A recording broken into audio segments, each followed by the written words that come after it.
expanding it and incorporating it, as you point out, into the larger economy.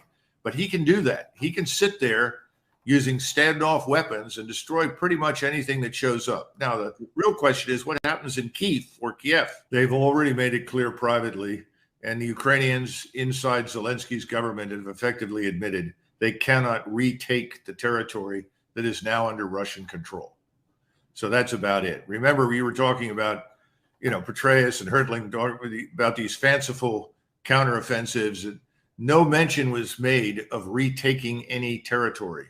They can't do it. It's impossible.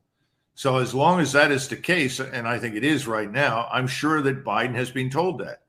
Okay. But let's go back and look at that original purpose.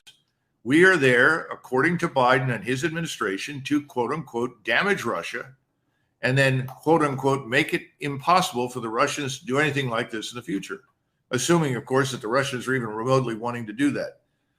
Well, this is a very expensive proposition. We have problems here at home, and we don't need to spend a lot of time on it.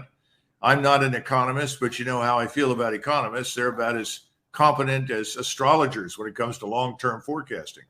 But I see disaster on the horizon here at home economically, and I think the pressure will ultimately be brought to bear after the midterms to end this. Now, will we formally stand up and say we accept what's happened and we end it? No, of course not. We never do. We'll just act like it's over and we've left. What did we do when Vietnam ended? We left. Well, first of all, I don't even know whether or not that's true.